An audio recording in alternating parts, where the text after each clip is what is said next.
As Secretary General of the Commonwealth, he knows what democratic elections are. He has witnessed them, supervised them, and discussed them with famous world leaders. He knows what genocide is when it is being perpetrated, and knows that Nigeria is committing genocide against the people of Eastern Region Biafra, even as we speak. Surely he knows that. Emeka Anyoku is an Igbo man who knows that Nigeria is committing genocide on as we speak. Yet, he, on October 9, 2009, went to Enugu and started preaching the gospel of one Nigeria to Igbo youths at their annual summit in Enugu. This man knows that Nigeria has destroyed Igbo youth. He knows that Nigeria, using military decrees, seized all our ancestral land, seized the petroleum and gas in our ancestral land, and took over by force all the waterways in our ancestral land. He knows that Nigeria's House of Fulani Yoruba oligarchs and the Sokoto Caliphate have stolen billions of dollars of money belonging to oil-bearing communities in our homeland, while leaving our youth poverty-stricken, jobless, and hungry. He knows that Igbo youth is being systematically and comprehensively destroyed by Nigeria, and that when you destroy the youth, you destroy the generations coming after them. He knows that. He knows that there is no democracy in Nigeria, and that there will never be democracy in Nigeria, because the House of Fulani Yoruba have been practicing a form of government called dictatorship for thousands of years, and will never move away from feudalistic dictatorship. He knows that. He knows that nothing will ever change in Nigeria, and that things have kept getting worse for our people year after year. He knows that. Yet, he is preaching to Igbo youth to embrace one Nigeria and to go out and develop one Nigeria. He must be insane. On October 12, 2009, Ndi Igbo and their friends gathered at the University of South Florida to listen to survivors of Asaba massacre of October 7, 1967, narrate how Nigerian savages slaughtered more than 700 innocent men who had come to welcome them to their town with their traditional dance. The hall was packed. Men and women, they listened and cried like children as speaker after speaker told their stories of how they survived the murder and mayhem perpetrated by Nigerian soldiers under the command of General Murtala Mohammed and Colonel Ibrahim Taiwo, under the overall directive of General Yakubu Gowon. Philip Asiodu, a native of Asaba, was there.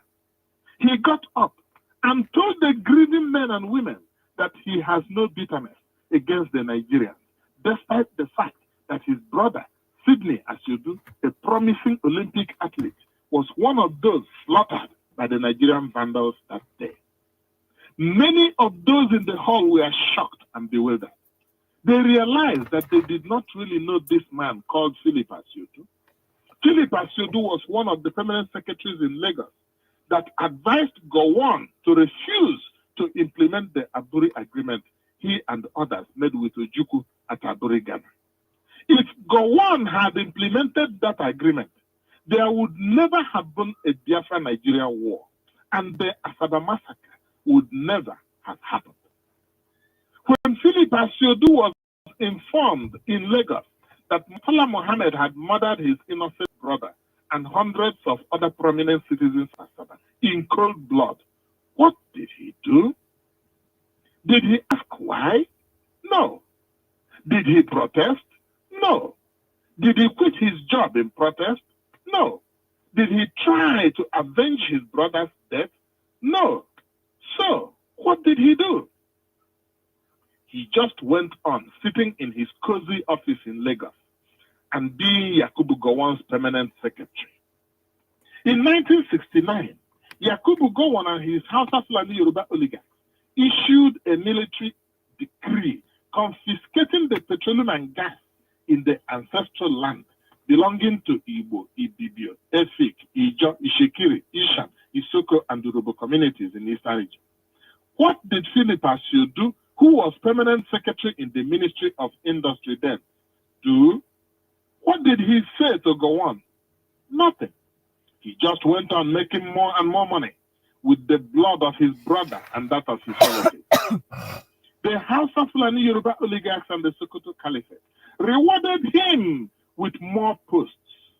He became Permanent Secretary, Ministry of Mines and Power, Chairman, Nigerian National Oil Corporation, Chairman, NEPA, Permanent Secretary, Ministry of Petroleum and Energy, Chairman, MedLife Limited, Chairman, Crop Steel Engineering, Chairman, Smith Klein, Chairman, West African Nails, Chairman, STI Nigeria Limited, Chairman, Beacham Nigeria, Chairman, EcoBank Transnational Limited. And in 1999, President Olusegun Obasanjo made him his economic advisor. His reward for helping to derail Ekweme's chance at the presidency. Philip Asiodu didn't even cry for his blood brother. So, how do you expect him to have bitterness for the murder of 700 men, the cream of Asaba community? Don't even talk about the Igbo. It is an insult to this man who is a profile in courage, bravery, and integrity. This is why he told his fellow Igbo gathered in Florida to go out and develop Nigeria so she will become the vanguard for African progress, whatever that means. He is insane. These two are prominent examples, but there are thousands of our political leaders and elders who are doing exactly the same thing, telling our people to continue to drink the poison of one Nigeria. Edwin Clark invited Tom Polo to his house to celebrate amnesty. Edwin Clark has not told our people what he was celebrating.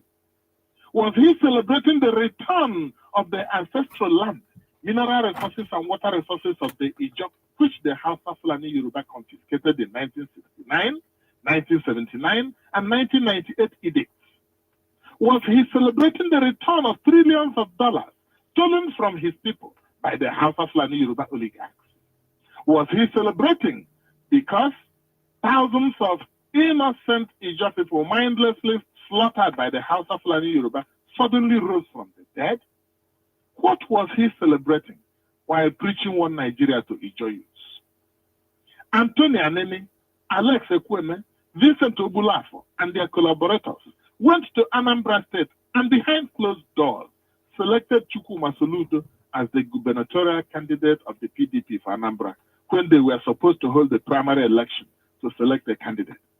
They know that for thousands of years, the Igbo have practiced representative democracy and have perfected the art of elections so much that democratic election is the mode of choosing a leader in every segment of Igbo society. They have stayed too long in the garbage dump called Nigeria and now smell like garbage and have become indistinguishable from the garbage itself. Emmanuel Iwanyan was in Enugu telling Igbo youths to plunge into one Nigeria, that is the only savior. He is simply insane. Major General G.C. Iweze, who commanded Nigerian forces in Liberia, was lamenting his premature retirement, saying that he was retired because he is Igbo. Then he remembered that he had helped Nigeria fight Biafra and wondered why the caliphate is throwing him in the garbage dump now. Hey, they used you, they abused you, and they threw you in the garbage. Get used to it. He is still preaching one Nigeria to our youths. Major General Ike Nwachukwu, Rear Admiral Mike Ahigbe, Admiral Augustus Aikomo, Major General Godwin Abe, Tayo Akpata, Major General Obomudia, and hundreds of them all over Eastern region, who have been used like toilet paper by the House of Fulani Yoruba oligarchs, are still preaching one Nigeria to our youth. If it is not insanity, please tell us what it is. We remind our youths once again that these people and all the others like them are the reason you are suffering. They are the reason you have been in bondage. They are the reason the House of Fulani Yoruba oligarchs and the Sokoto Caliphate are treating you like slaves. They are the reason the world is not listening to your cries for freedom, justice, self-determination, and independence. These people who are preaching one Nigeria to you and to world leaders are your worst enemies. They care only about the money Nigerian savages give them. They don't care whether all of you die. They are worse than slave traders. They have no conscience. They have no sympathy. They have no remorse. Unless you do something very drastic about these people, you and your families will remain perpetual slaves to the Hausa Fulani Yoruba oligarchs and the Sokoto Caliphate. Thank you so much, Biafrans, men and women of goodwill. Good morning, good afternoon, and good evening, depending on your time zone. You are welcome to this evening edition. I salute each and every one of you for coming. As you come, do well to share the program, do well to like and subscribe if you are a new timer. The few minutes we are going to be spending here, I want it to be a useful one. And as you share the program, invite more people so that our conversation this evening will be more interactive. And I will be pinning the link to the studio up here in case if any of you wants to come into the studio, you are welcome to do so. The link is there for you to join me in the studio and make your voice heard. The link is there.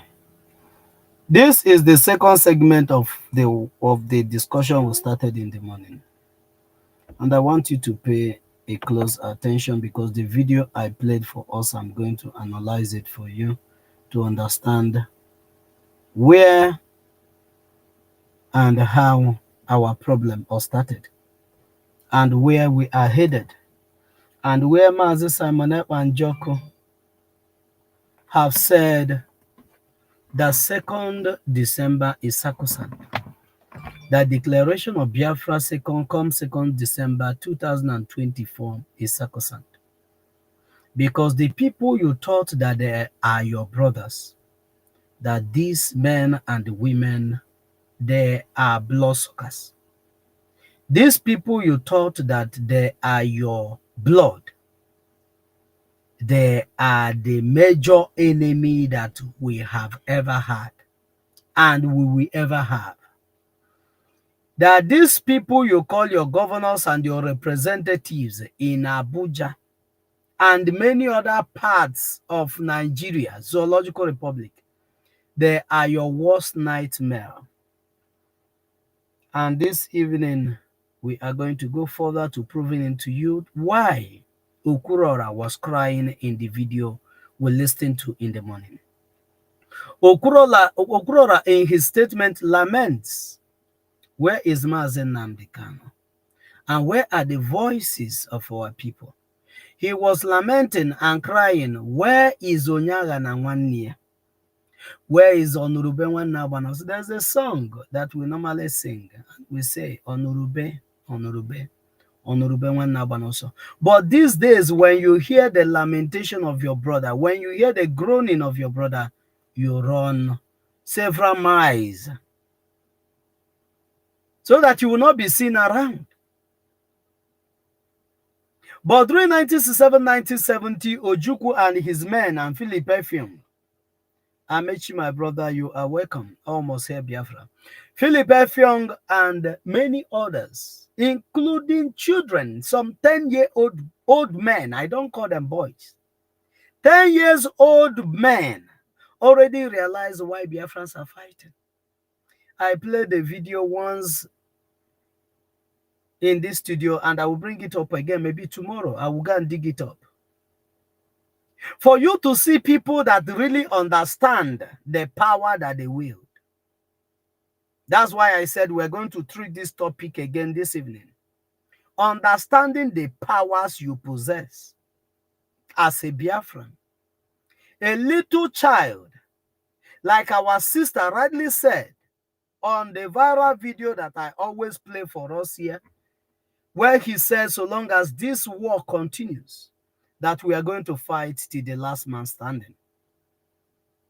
And she said that even if you ask a little child on the street, that the child will tell you that Biafrans are fighting for survival and we are fighting a just cause. And this is what we have been doing since 1967, 1970 to date. We have been fighting. We have not stopped fighting for more than 60-something years now. We are still fighting for survival. The video you're listening to justified everything that Mazi Nnamdi Kanu have ever said. The video, the voice you just listened to justifies whatever Mazi Simon Ekpa have been doing and is still doing. Mazi Simon Ekpa, the Prime Minister of the Biafra Republic government in exile, said yesterday that the good people of Biafra has risen. And they have risen to do one thing, to take a drastic decisions. Because before you will cause a change in anything that you do, once decisions are not made, you're not going to cause any change. You're never going to cause any change. And that is what Mazi Simon Ekpa said. That those drastic decisions, we are going to take them. Even if it takes stepping on toes, we are going to step on toes. For Biafrans and our future generations to be safe.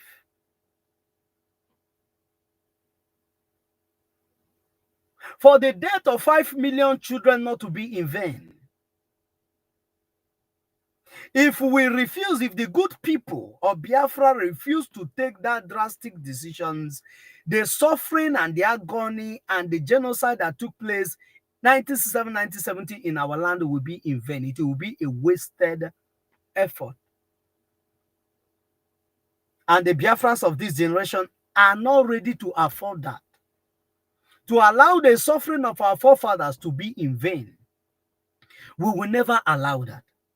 To allow what our fathers kicked against, which is the hegemonic occupation of the caliphate in our land, to take place.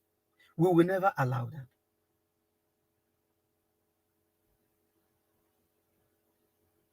Our brother Ukurola was crying and saying, why is it that the House of Senate of the Zoological Republic have not started debating on how to extradite Sunday Igboho? Every one of us, we are here where the whole drama played out.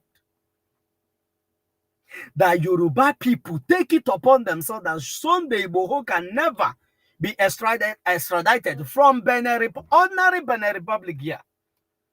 Benin Republic refused to sold their soul to the devil of the caliphate. Because the caliphate tried everything to woo them in. Just like they did to Kenya. A gluttonous people. People without integrity. They accepted money and sold their own to slavery. They accepted money and sold what that makes them human beings. And these are people that will save their father, because Uhuru Kenyatta was here many years ago. And the Biafrans gave him refuge when he's been chased from the powers that be in Kenya. And he ran to Enugu State, where Biafrans gave him refuge, until the whole thing subsided and he went back, living in safety, and gave birth to a monster that sold our own son that ran to them for safety. And they collected money and sell him off. But ordinary Benin Republic, poor Republic of Benin, poor Republic of Benin, did not, they hold fast on their integrity and say they will not sell Sunday Igboho to the caliphate. They were threatened, just like the caliphate have been threatening Finland. for the past 4 years now. Just like the caliphate have been threatening Finland for the past 4 years. Ordinary Benin received the same threat and they said, justice must take its cost. And Sunday Igboho was tried on the law court of Benin and proven to be innocent of all the allegations leveled against him by the terrorist state of one Nigeria. At the end of the day, he was granted bail, freed, and he flew from there. And since then till now, living comfortable abode in London, where he moved to 10 Donald Street few days ago to submit an application of succeeding from the same Nigeria. The same secession that they used to kill over 5 million children. Send them to RIP. 1967, 1970 through starvation. The same secession is what Sunday Igboho went to 10 Donald Street to submit letter of breaking Nigeria to those people that created it. Because there's something I said every one of us have to picture. I was thinking that if Sunday Igboho want to submit a letter,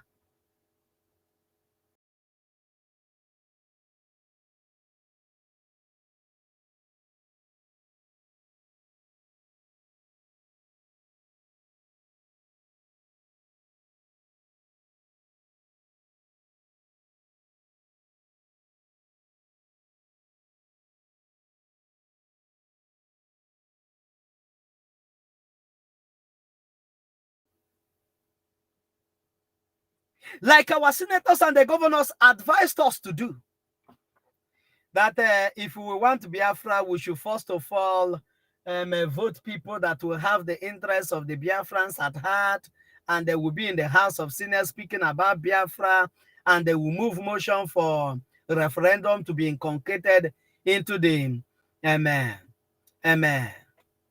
into the Constitution of the Zoological Republic. That from there we'll take it up. Then we'll have people that have Biafra at heart in power. Ojukwu tried that. Ojukwu was lured to contest for presidency of Nigeria. And Ojukwu failed in Nnewi. After the ballot box, after the casting of the ballot box, Ojukwu did not get half vote in Nnewi, his own hometown. Nigeria mocked him. Because of the game they played. That is what they wanted to lure us into again. But we are not part of those that doesn't keep history.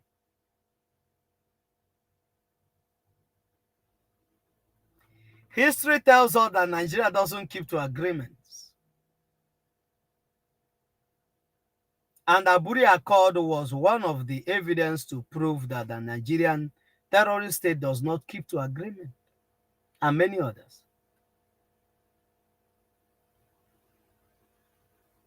So for you to know from which angle the Prime Minister of the Biafra Republic government is coming from, Freeman, you're welcome. Mazi Nnamdi Kanu and Simon Ebade are not beating around the bush like many people thought. If they have not achieved anything, if Mazi Nnamdi Kanu have not achieved anything, if you've not seen any achievement, that the Zoological Republic today and their brown envelope journalism can sit at their studio and they mention Biafra and the genocide that took place 1967, 1970 is what applauding them for. Can you rewind back about 15 years back or 13 or 14 years back, where merely mentioning of Biafra seems to be an abomination in the ear of anybody that hears it? It's not today anymore. everybody now sings Biafra as a song. Because men and women determined, the good men and women determines to do something. But the question that is coming for you and I this night is, do you really understand the power that you possess as a Biafran? If you do understand the power that you possess, what do you intend doing with them? Do you intend using your power as a Meka Anyoko? Those that really understand the predicaments of the Biafrans, but they choose to do to go the other way around. The voice we listen to, I'm going to play it again. We just have a few minutes. I'm going to play it again before this broadcast will wrap it up. I'll play it again just for like few minutes and analyze it for you. For you to see men and women that really understand the predicament of the Biafrans, but they value their own profit, what they stand to gain, just like Zikiwe. Zikiwe understand the menace that the Biafrans has gotten themselves. We did not got ourselves into it. We were subjected into it. And Zikiwe understood this very well. That our people is already in a big menace. That our people are already in a big menace.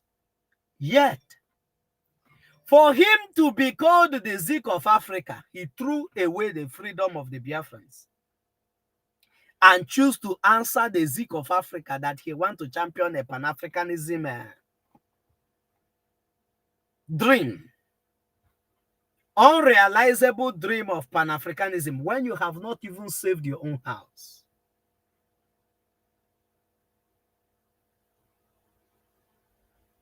Zikiwe want to be seen as the Lord of all in Africa. That he doesn't discriminate. That's the eyes that he wants the whole world to see him with. That, oh, he's not like Ojukwu, that Ojukwu is a big god. Is a Biafran big god. That he's not like that. That he's open-minded to everybody. Even if the Fulani will go and take the backyard of his father. That he doesn't, that is none of his concern. That is one Africa. Mandi was in a bonye biko na watch. But this man throwed all these men and those we have now, throw our freedom into the dust and go pursuing the shadows. Because whatever the caliphate gave to you today is a shadow of what is to come.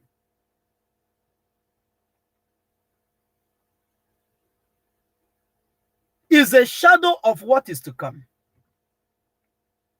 Because every damn thing they gave to you, you are going to account for it later, sooner or later.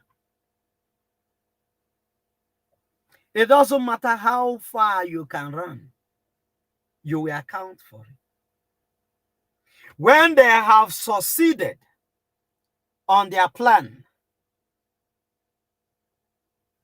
to strangulate the Biafrans, if they succeed in sinking Quran in the Atlantic Ocean, then you will understand that you have not been the favorite sheep or the favorite dog of the caliphate.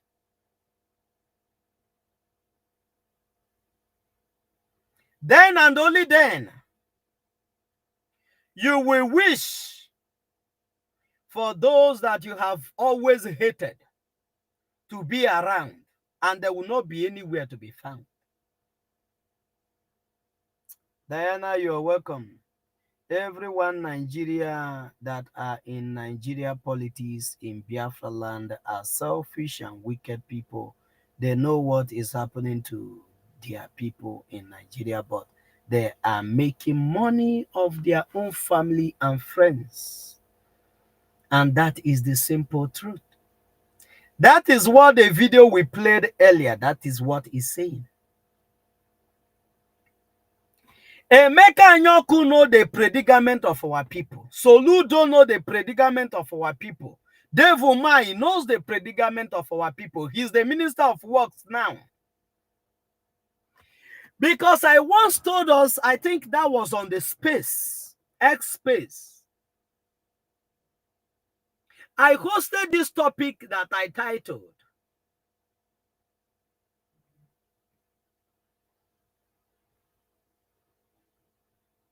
that these people know what they are doing.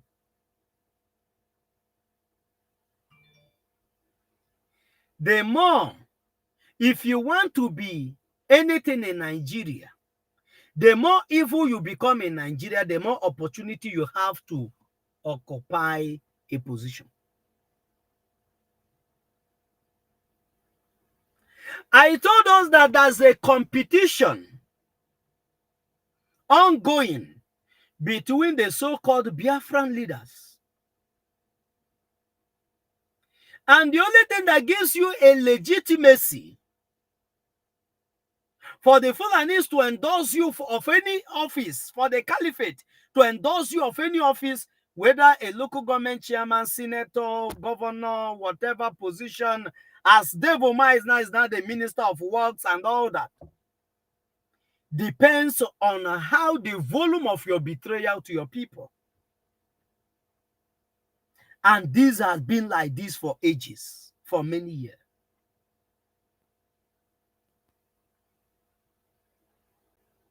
This narrative has been like that for many years, and questions have been asked. Where are the good people of Biafra? But our Prime Minister Mazi Simon Banjoku said yesterday on his airspace that the good people of Biafra has risen. And they have risen to do one thing and one thing alone. And that is to restore the freedom and the lost glory of the Biafrans. That those things that the caliphate thought that is impossible, that they thought that this is our weakness, that with this weakness we go nowhere, that they will have us wheresoever they want. And that weakness they thought that they have found is betrayal of brothers, friends, and family.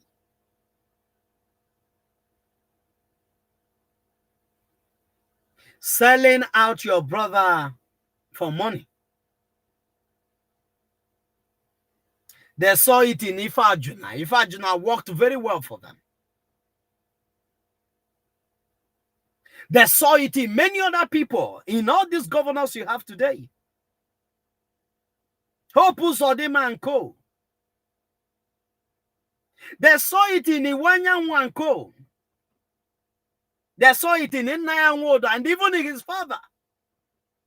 I played a video for us here last time when Nnayanwodo was boasting that his father was a big saboteur in Biafra during the Biafran War, and anybody that is trying to resurrect Biafra again, that he himself is going to do worse than what his father did. That he will be a big sabo. But I wonder where he is today. Iwanyanwu sees it as an abomination on an interview where he mentioned about Biafra, and he said no, that he did not, that his intention is not to mention Biafra, that Biafra is already dead, that what he wanted to say is the well-being of the Igbos. Where is Iwanyanwu today? All these people are people that have come across, given an opportunity to do something, to stand on the truth, and said, this is where we stand with our people. But no. They see it as another opportunity to enslave their own people the more.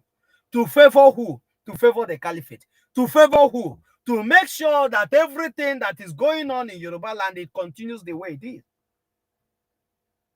You're not good to have a refinery in your land. No, the refinery is only good to be in the north.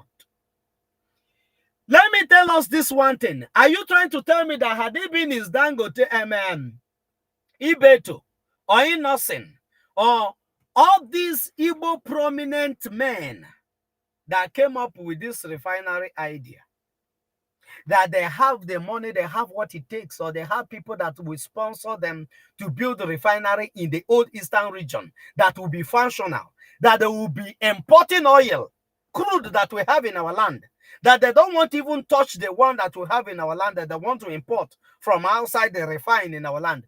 Our Igbo brothers and sisters will be the one to sabotage it. But today, all the nuts, they throw weight on the refinery that Dangote is building. Dangote already have a monopoly of everything that you are eating in Nigeria. Everything that is in Nigeria, call it cement, call it sugar, call it anything at all. Dangote has been given monopoly of all those things because all of them in the north have shares in this company of Dangote. Dangote is just the man, the man that they fronted. Can you tell me why Atiku Abubakar do not do well to carry out his threat on this Dangote initiative of this is refinery, that all of them, all of a sudden, hands off? Because why they not kicked against that Dangote refinery, the prominent not kicked against that Dangote refinery was not because they don't have a hand in it, but they want you as an Igbo gullible Biafran to say, oh, even their own people don't like the refinery that is building. Let's just watch and see what they are going to do. They don't want you to understand exactly where they are driving at. They already have refineries in Benin, have refineries in so many other nearby countries, where they took the crude. They normally take the crude from Biafra land, ship it there, refine it, and bring it back for you to buy.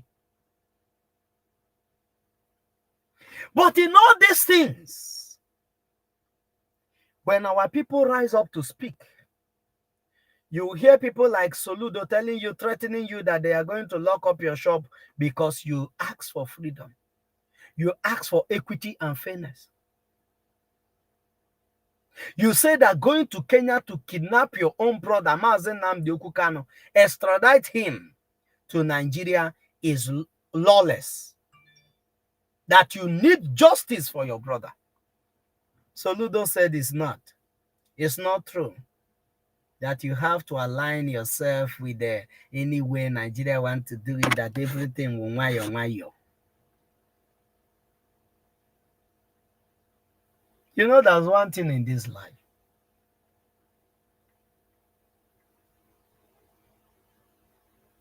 Sometimes those things that you wish others will come to you for you to have a test. Where is Ike Kweremada? When the time had it been the likes of Ike Kweremada is still very much free and around, eating the project money of old Eastern region, all the federal highways, Onitsha Enugu Expressway, and Iguacha Enugu Express Highway, he will still be among those that will be saying that Mazen Nnamdi Kanu in the detention of the DSS, that is okay, that we have to take it easy to see how we can appease the Nigerian terrorist state for them to release him.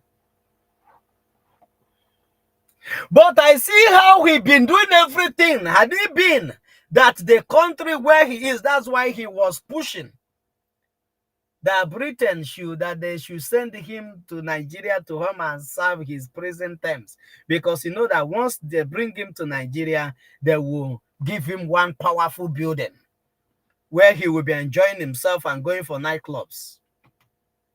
But same thing is not obtainable in London there. In as much as they help to balkanize your own judicial, your own your own law system, judicial system, yet they uphold their own. They told the Kekweremadu your crime of organ harvesting is committed here in this land, and here you suffer. You serve your prison terms. And these are the people that you're looking up to, that you've been hoping for a change of life. That one day, you as a graduate, you will now have a good job, well-paid job.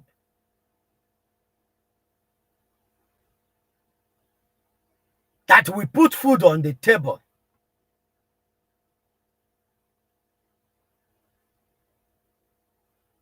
I was watching one of their nonsense advert today where they are discussing about the economy of Nigeria. One Fulani woman was saying that they are having challenges of over 1 million graduates without job, that they are having challenges on how to create job. In a country of over 200 million people, you are having a challenge of creating a job for 1 million graduates. But more than a million, I think more than 5 million graduates every year. More than. So when you have issue creating job for 1 million, what happened to the rest?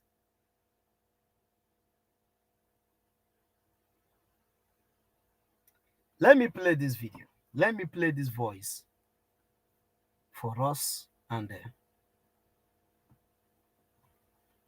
then good evening, Mazi Jaja God, and every genuine Biafran that is fighting and pushing hard for the freedom of Biafra people and their survival. You too, my sister. Let me play this voice and do small analysis about it. Then we take it off from there. What democratic elections are. He has witnessed them, supervised them, and discussed them with famous world leaders. He knows when it is being perpetrated and knows that as Secretary General of the Commonwealth, he knows what democratic elections are. He has witnessed them, supervised them, and discussed them with famous world leaders. He knows what genocide is when it is being perpetrated, and knows that Nigeria is committing genocide against the people of Eastern Region Biafra, even as we speak. Surely he knows that. Emeka Anyoku is an Igbo man who knows that Nigeria is committing genocide on Ndi Igbo as we speak. Yet, he, on October 9, 2009, went to Enugu and started preaching the gospel of one Nigeria. That same people that knew what we are going through, that same people that knew the suffering of the Biafrans, that same people that knew how vultures were puncturing the stomach of our children 1967, 1970. That same people that knew how our young men and women were massacred, sent to RIP in their numbers. That same people are the ones preaching about the goodness of the devil to us today. Are the ones forcefully forcing Nigeria down our throat that we must have to align ourselves with them. If not for Mazen Nnamdi Okukano, if not for Mazen Simon Ekpa and every other well-meaning Biafrans, our case would have been a closed one. The caliphate would have went to Mecca to rejoice and do more sacrifice, because their long-term project, which is to conquer the Biafran people has paid off. And today, I don't know where me and you would have been. Because if they have left us alive, we will be answerable to one Omaru or one Aisha. And that's just how it would have been. But you are being beckoned on today. All these things has happened to us, and this is our own time. This is our generation for you to do something. What are you going to do with the power that you wield, the power that you possess? The willpower Elohim has given to you to make decisions on what that works for you. What are you going to do with them? Are you going to use this power and throw weight on Mazi Simon Ekpa? Are you going to use this power and throw weight to Mazi Nnamdi Okukano and the things that he have done before now?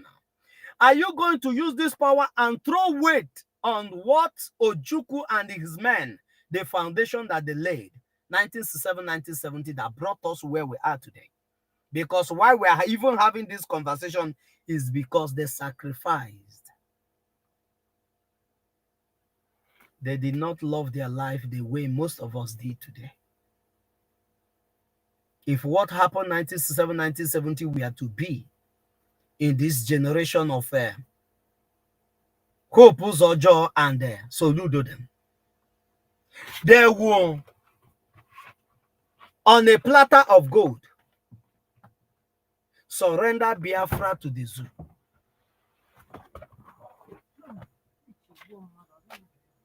They will on the platter of gold surrender Biafra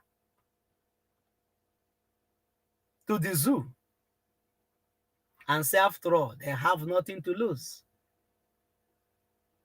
that they have their life to enjoy.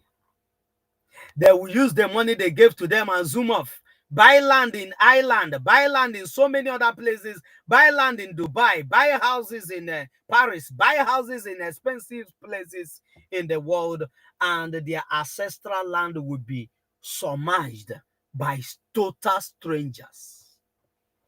But because of the sacrifice, because these our people of 1967, 1970 understand the power that they possess, they refuse to be like Emeka Anyoko and Co. and Soludo of this day. Many of them paid the ultimate price.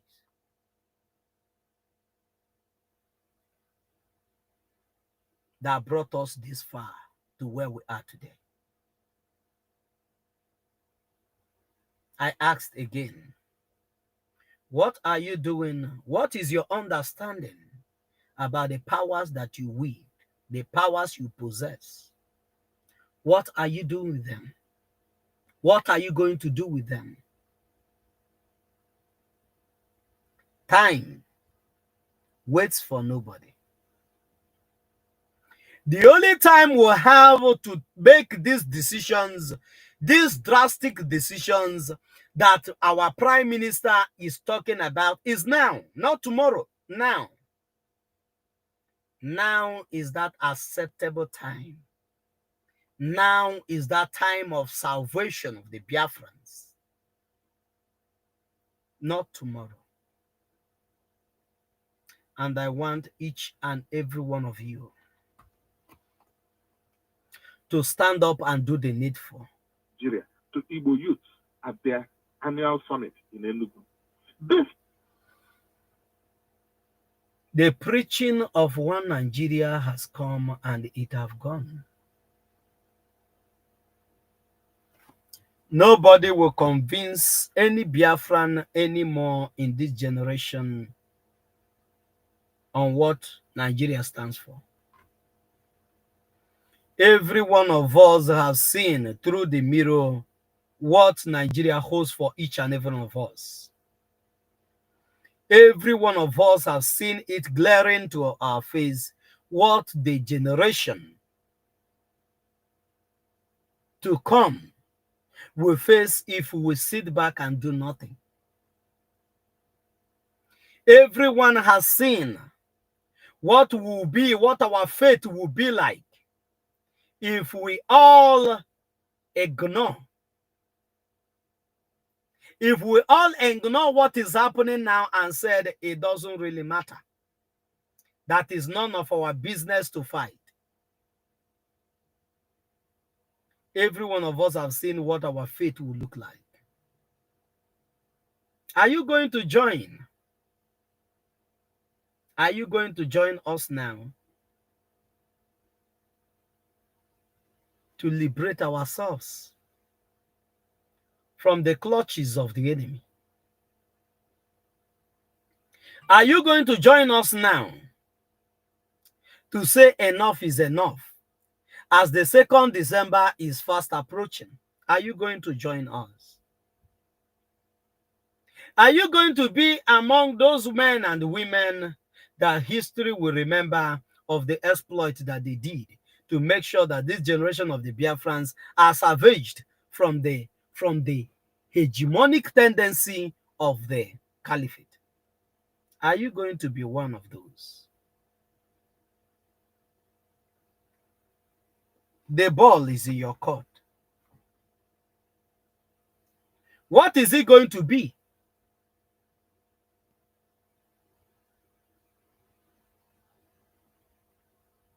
What is it going to be? When you will be asked, the power that you know you already have,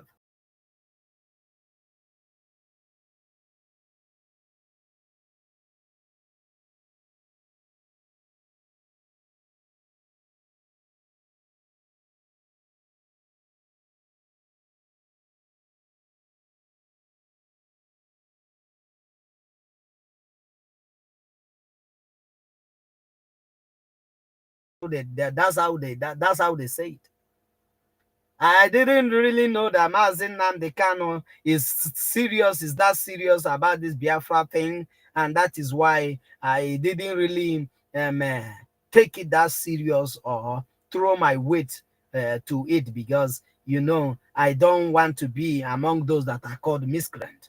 I don't want to be among those that are called jobless. I don't want to be among those that are called terrorists. I don't want to be among those that are called one thing or the other. And for that fact, that's why I just have to stay on defense and do nothing and watch the youths, the daughters, the fathers, the mothers of Biafra land being sent to RIP with impunity.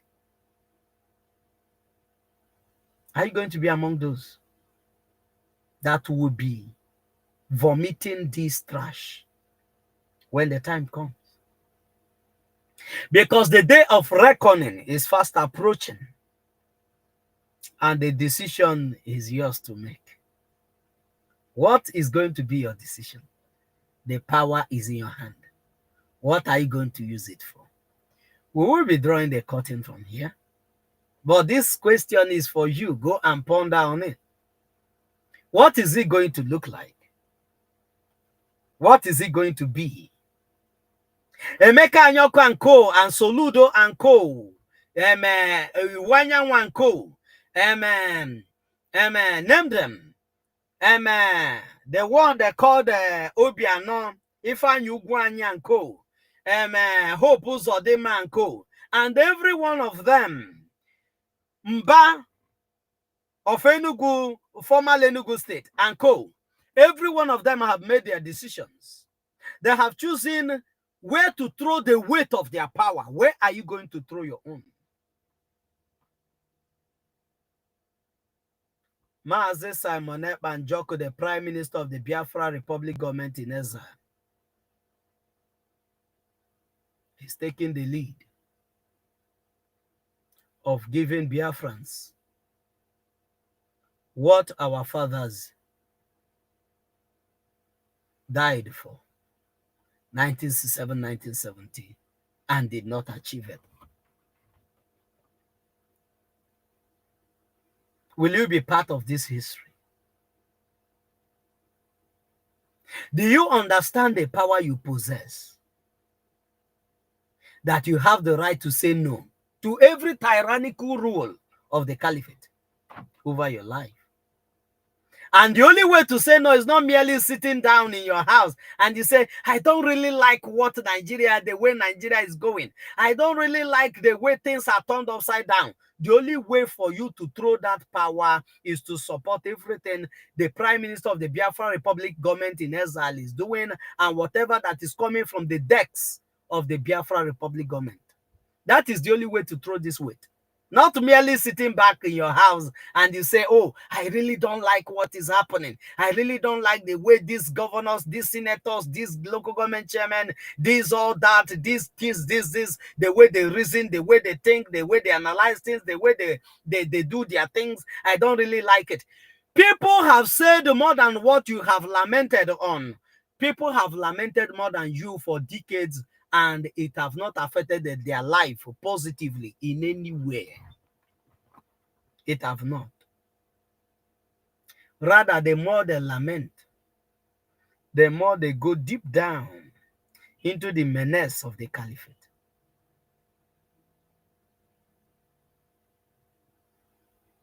Our Prime Minister said the days of lamentation have come and it have gone. Now is the time we stand up like men to confront what is actually confronting us. I played a video for us here. I think that was October 1st. Where one of our brother, one of our own is lamenting and say, it's time that men have to be men. If you are in your house, you sit like a man and take charge. You sit up and confront what is confronting you. Extinction is confronting the Biafrans. Extinction is confronting the Biafrans. Being occupied, being submerged by forces, by strange forces from Sahel, is confronting the Biafrans. What are the roles you're going to play?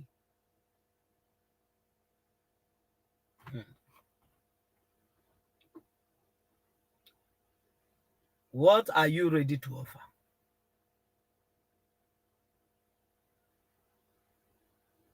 What are you ready to offer to the Biafrans?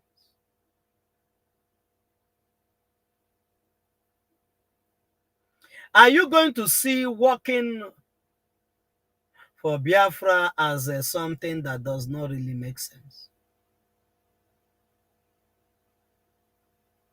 Biafra is our religion. Yes, Freeman. And here we worship. Here where we preach the gospel of truth is where we worship.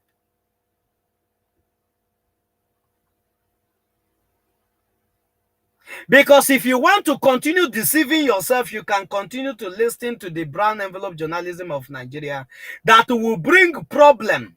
They will see problem and the solution will be staring at them, but they will choose to keep going around the circle, going around the problem and asking questions. How do we do this? And the solution to that particular problem is glaring at them, looking at them. If that's the kind of life that you choose to live, Biafrans have not chosen that kind of life and we will never choose to live like that. We are a different breed. We don't see our problems and go around them. Emeka Nyoko and Co can see their problems and they want to sit on it to preach to the people to continue to end. What else is wickedness? What else is wickedness? What else is the height of wickedness that people can be? One of the generals, like our brother said, was retired before his time. He fought for Nigeria and he even helped Nigeria to fight against his own brothers, Biafrans. And this is the type of person that you see as a very honorable person, that you will honor his word when he stands to speak for you. And these are the type of people that they present for you in those useless seminars that they normally organize to brainwash our people and tell them to continue believing on what that have been killing them. The same man that lamented that he was resigned before his time, that upon all the sacrifices that upon all the things he have done for Nigeria, for the Zoological Republic, that they choose to pay him in this same way. Our leader, when he told them, go and serve Nigeria and come back in shame. This man, upon the shame that the Nigerian terrorists have meted on him, yet he come out to preach the goodness of one Nigeria to our people. What is wickedness? What else can be classified as wickedness? When people become so dumb that they are being submerged by the things, by material things that they see, that they lost their very sense of reasoning, that they choose to sacrifice their own people at the altar of their personal selfish pleasure. That once they can be counted as those men, they are one of those men. You know that kind of thing. You understand that kind of thing. I wonder I je na Abuja, ejiokwu aye eme ife eyota. Anyị wonder ndị na-achị obodo. Anyị nwa na-ekwu ife na-enwe eme n'obodo. Enweghị any other thing ọ chọrọ. The only thing not cholo was just for him to be counted in the number that he belonged, even though he did not belong. Because as long as I can remember, there's no Igbo politician that belongs to what is happening in Nigeria. None. Every one of them are a servant. Servant boys, servant governors, slave governors and slave senators, slave local government chairmen and slave whatever lawmakers. None of them has a voice of their own.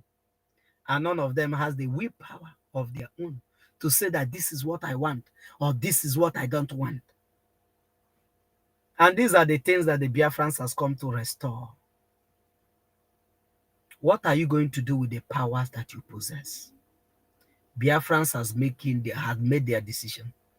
Mazi Simon Ekpa and Joko, who is the voice of the Biafrans and the face of Biafra today, has spoken. And this year, come 2nd December, this year, it will happen. Our freedom will come. And I can't wait for that day to come. And I know many of you there, genuinely Biafrans, cannot wait for that day to come. The only those that never want that day to come are those that have skeleton in their cupboard. Every of their prayers, every of the sacrifice that they are making, every ajanine hana choketa wuka Biafra Arabia, makana habia umanaya arochoka no aya arochoka wepu atadini. Aya arochapoka ata netiti oka.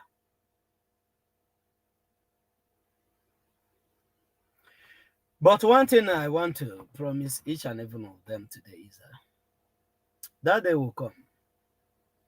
And there's nothing any one of them can do about it. Let me refresh our memory on what Mr. Snow, I salute you from here, my brother. You are highly welcome. You're welcome. And my brother Freeman, we can't wait for that day to come. Neither do I, my brother. I can't wait for that day to come. Let's hear from Ukurora. For this one more minute before we call it a day. Unabutalu musondi Igbo unabutalu nya Sunday Igbo nọ na London ọ chịkọrọ akwụkwọ jesomiti elu ndị ọcha ewere were amị were polisi were na Sunday Igbo ha si kọtụ o were jesomiti akwụkwọ ka njụ dị n'ama unu kedu ịnị nwanne anyị ọ n'ebe kedu ịnị nwanne anyị ọ n'ebe Maazị Nnamdi Kanu ka m na-ajụ unu ọ n'ebe onye kwugharị ọnụ n'ala Igbo ọ wụlọ ohu n'obodo nne mụrụ ya o nwere ibe nsị ka m gwa unu obi adịghị m mma nke mbe ngawagodi n'akụkụ biko nụ Sunday Igboho nke Yoruba ọ n'ebe ana m eche na kemgbe ahụ Sunday Igboho nọ na London o jere sọmiti akwụkwọ na ndị sineti edibeti bana gịnị ka eji eme Sunday Igboho na Naijiria abụọ managharagharị ihe ya eme Sunday Igboho onwebeghị onye nụrụ ya onwebeghị onye kwutere okwu ya na sineti onwebeghị onye kwutere okwu ya na House of Assembly akụrụ Maazị Nnamdi Kanu jeti ihe n'aka ndị DSS ọ dịkwanụ mma nke bụ waziri m obi wu igwe ọ natara dike mma eze ndị Igbo na Ajaru Estate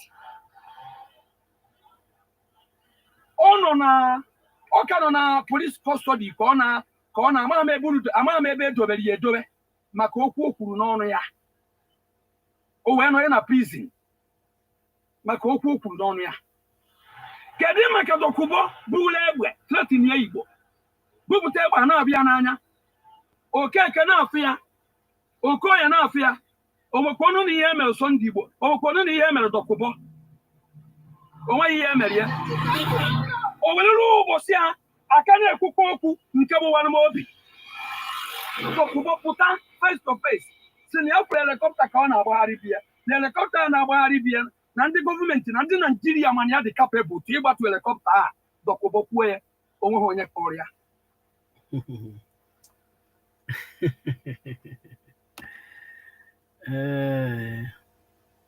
ọ ya dị n'egwu ụmụnne m ha ya anụ mkpọtụ anyị nwanne m my brother Freeman ha ya anụ mkpọtụ anyị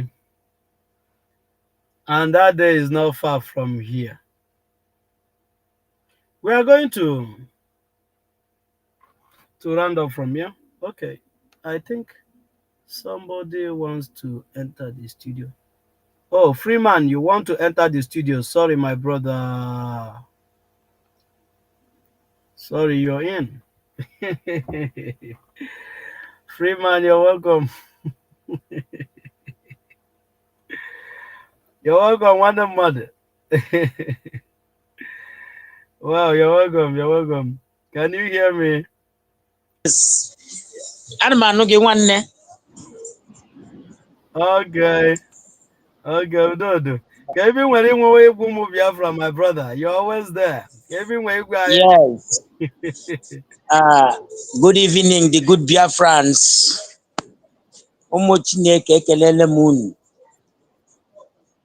We are at the end time. Ayenwezi oge ndị m chọrọ ịgwa ụmụnne anyị. Ayenweghịzi oge anyị na-akụzi kwarapụ. Ihe anyị na-abanye ihe ahụ November, anyị chụwazie December, our appointed time. That's why ihe a niile ji eme now. Ma ndị nọ n'ọnụ na-apụta na-arịpụtasị. Mana we have to be strong. Anyị nidiriwo ikwuru kwụsị ike. Whiter than snow. I need real support to Obato Obie as Abata Nobi, our Prime Minister.